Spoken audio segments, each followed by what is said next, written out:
Assalamu alaikum wa rahmatullah. My name is Tajudeen Armstrong. I was born and raised in Flint, Michigan, and I took my Shahada in August of 1990 in Orlando, Florida. If I had to advise someone who was new to Islam taking their Shahada, there are a few very important things from my experience that I would give them as far as advice. Number one, I would give them a quote that someone once told me when I was new into Islam, and that's knowledge comes in drops, not in buckets. Be patient with yourself. Sometimes when you enter into something new, whether it's a sport, whether it's changing your religious belief or way of life, we feel this inner pressure to get up to speed as quick as possible as everybody else around us. Or sometimes you feel that you don't know as much as everybody around you because you're new. Be patient with yourself. That's the number one thing that I learned and that I began to understand being new to Islam. I had to learn to be patient with myself and not get frustrated about what I didn't know. The second thing that I learned after that, when I did begin to learn and I did begin to grow and I did start to become excited about all of this knowledge I was learning, I began to realize I had to be patient with other people because they didn't know. Sometimes when you know something, and especially from the standpoint of in your heart, when you become firmly committed that Islam is the truth, then you want everybody else to know it's the truth. You can find yourself engaged in conversations with people and they just don't get it, or they just refuse to accept it.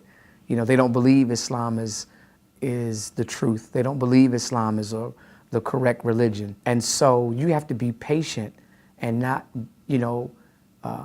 become angry or frustrated or disappointed, whether it's a family member or a friend. In the beginning, I would advise somebody first, be patient with yourself and be patient with others. The second thing that I would probably advise a new person coming into Shahada, taking the Shahada or coming into Islam, is be consistent in your reading and your studying. Be consistent. Don't overload yourself. Don't overload and overburden yourself. If you have an opportunity just to read one page of the Quran a day or read one hadith a day, be consistent in that, because that in and of itself keeps the heart connected to that way of life that you just embraced.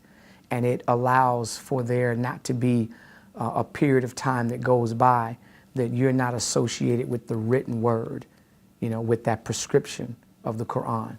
Stay consistent, develop some sort of routine that allows you to continue to learn your religion. Something else I think that I would advise a new Shahada would be, sometimes there's good pride and there's bad pride.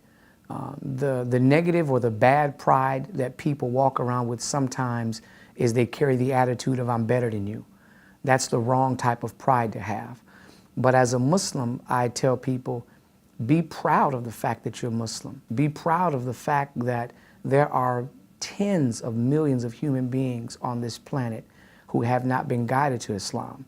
And God extended that invitation to you. And be proud to be a Muslim. Don't be afraid to be a Muslim. Which leads into the next piece of advice, which is sometimes we claim that we understand faith and we claim that we trust God, but a lot of times we don't. A lot of times we really don't put our trust in the Creator like we say we do. Proof of that is many of us let fear interfere with so many things that we want to do as a Muslim.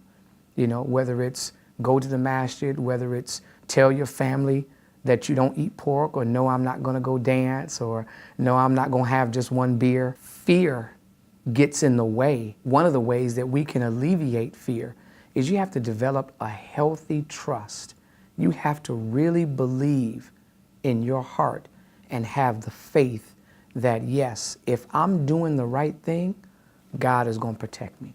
God is going to make sure that things are going to go the best for me.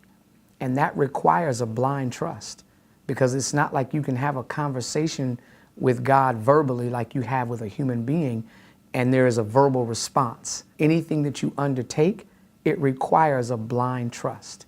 And that's the essence of faith from my experience. One of the last things I would probably advise a new Shahada is don't be afraid to explain to anybody what Islam really represents versus what is propagated or what is incorrectly taught or stated, whether it's the news media, the radio. A lot of people just don't know. And a lot of times when you inform them, they become more shocked that it's not what they thought than you would imagine. And if you could just take a few minutes to hold on to those principles, be patient with yourself and be patient with others, stay connected every day with some sort of connection with reading the Quran or reading a saying of Prophet Muhammad, peace be upon him, developing a healthy trust, really, really believing that you can trust Allah and that's what faith means. It's a blind reliance on the Creator. And then lastly, don't hesitate to share somebody with the correct information about what Islam really is about. الله ولي الذين آمنوا يخرجهم من الظلمات إلى النور